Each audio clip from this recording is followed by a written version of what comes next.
Pozdravljeni. Na vrsto je prišel tudi letošnji predzadnji vikend svetovnega prvenstva Formule 1. Poglejmo si skupaj vse zanimivosti ter značilnosti, ki jih bomo spremljali v vikendu, posvečenemu veliki nagradi Katarja, še preden se bodo aktivnosti na progi pričele.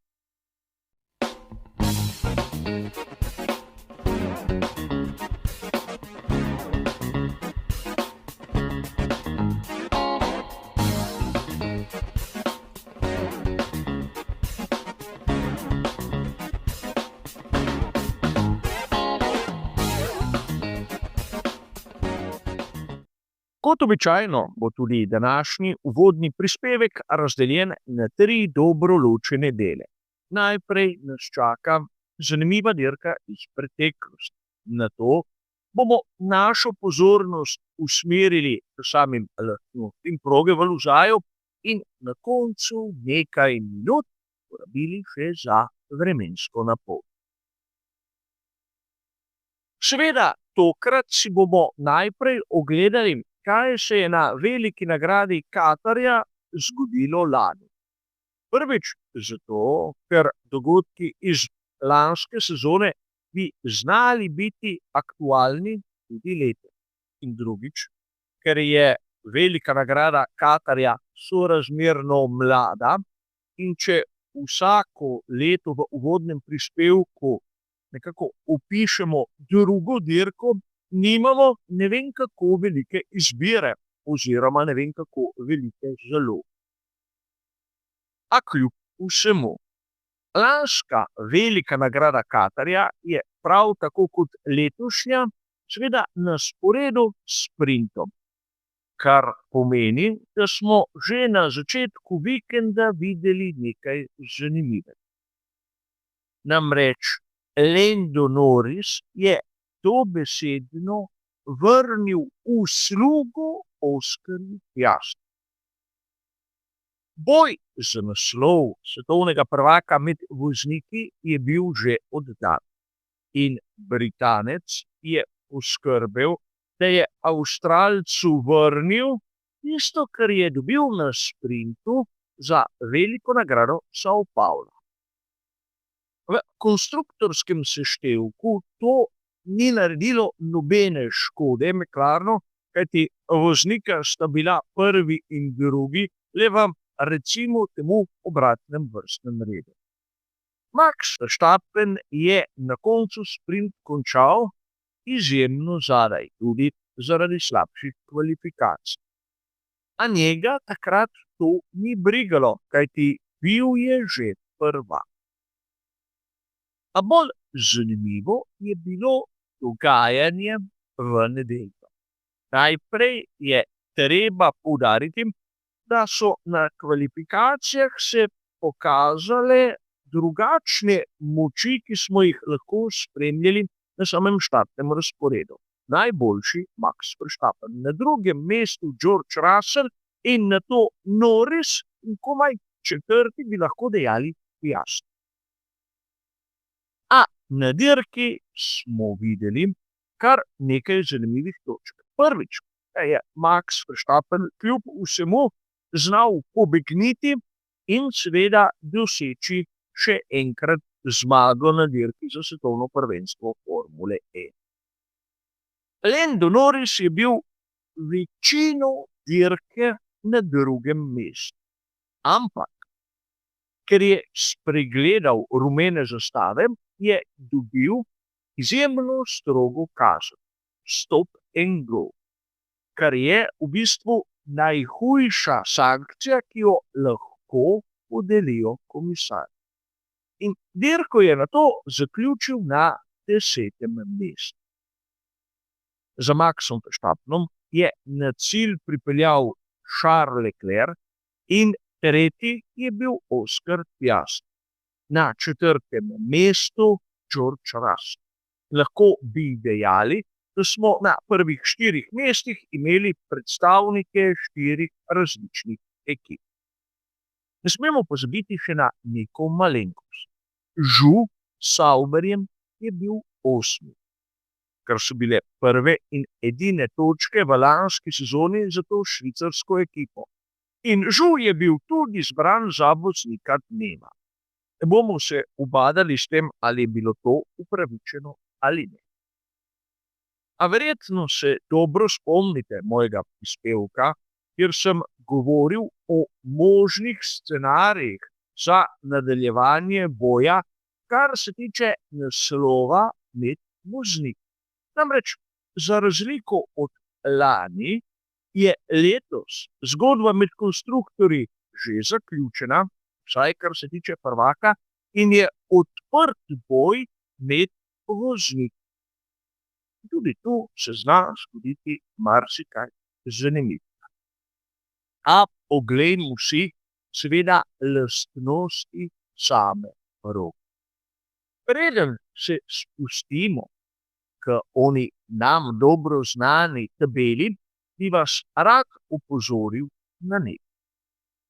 Govorili smo podrobno tudi o tem, in kolikor koga zanima, si lahko pogleda starejše prispevke, ampak Pirelli je določil, da je življenjska doba pnevmatik ne glede na trdoto 25 krogov. In seveda tu ne štejejo tisti formacijski krog, častni krog in izhodni krog. V bistvu so s tem pri Pirelliju dosegli, da pravzaprav bomo spremljali veliko nagrado z 2 postankoma, a o tem seveda malce bolj podrobno v nadaljnjih prispevkih. Poglejmo si raje, kaj pravi ona znana tabela, ki jo izdaja Pirelli. Nekako logično je, da imamo tu izbor pnevmatik, ki je na tisti najtrši strani, namreč imamo mešanice C3, C2 ter CE. Ampak nam, navdušencem, v bistvu več povedo vrednosti, ki jih ima vsaka izmed 8 kategorij. Podpovprečna je tu le abrazivnost asfalta, ki je na vrednosti 2. In to je zanimivo, kajti govori se o prekomerni obrabi samih pnevmatik. Ampak abrazivnost je pač tista lastnost, ki nam kaže prav na to možnost.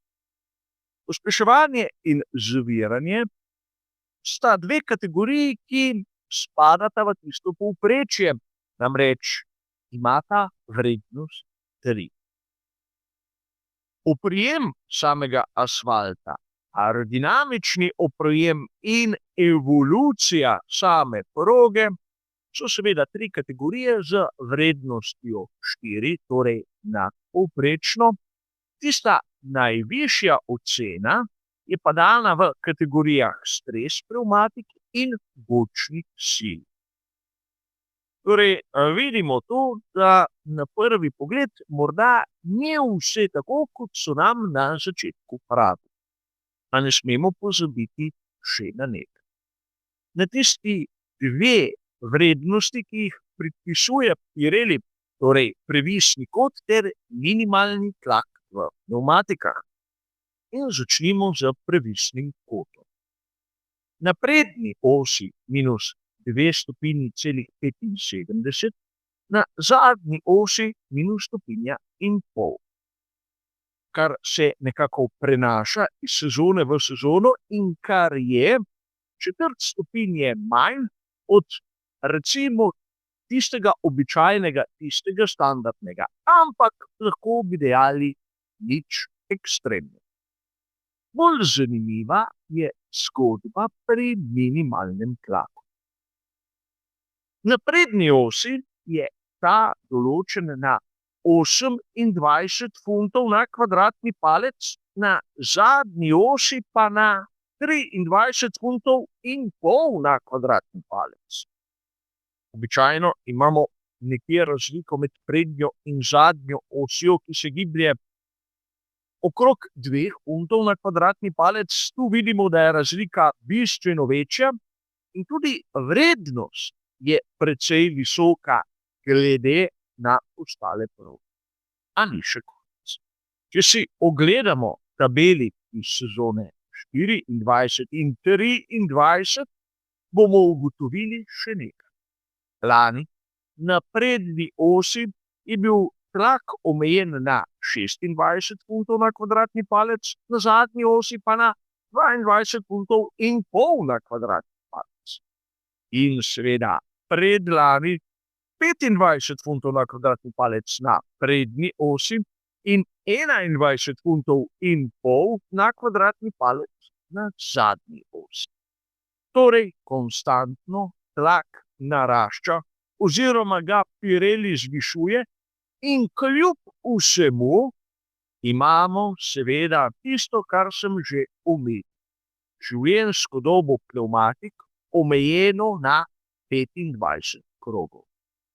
Čeprav smo videli lani, da so pnevmatike zdržale bistveno več, kar je, vsaj po mojem osebnem videnju, neke vrste potuha slabšim voznikom. Po tistem, kar smo videli na ulicah Las Vegasa pri Andreji Kimi Antoneliju, bi lahko dejali, da nekateri vozniki so sposobni bistveno več od, recimo temu, onih povprečnih. A pustimo sedaj to, gre za moje osebno videnje. Kot sem že dejal, na samem koncu nas čakajo še tiste minute, ki jih bomo posvetili vremenski napovedi. In najprej je treba poudariti, da je možnost dežja tu enaka nič. In da gre za večerno dirko. Torej, bomo imeli na začetku aktivnosti višje temperature kot na koncu.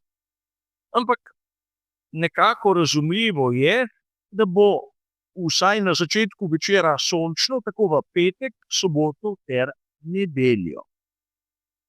In temperature se bodo gibale med 28 in 20 stopinjami Celzija, kar pomeni, da se bo na primer tudi asfalt začel bistveno hitreje hladiti, v trenutku, ko bo sonce zašlo, in bo seveda temperatura zraka se začela približevati tisti spodnji meji, okrog 20 stopinj Celzija. Tudi kvalifikacije in dirka v dveh različnih obdobjih pod pravilom Parc Fermé bi znale marsikomu morda povzročiti manjše težave. A videli bomo skupaj, kaj se bo zgodilo. Kar se tiče našega uvodnega prispevka, kot ste razumeli, bo pa to vse. Hvala za vašo pozornost in nasvidenje.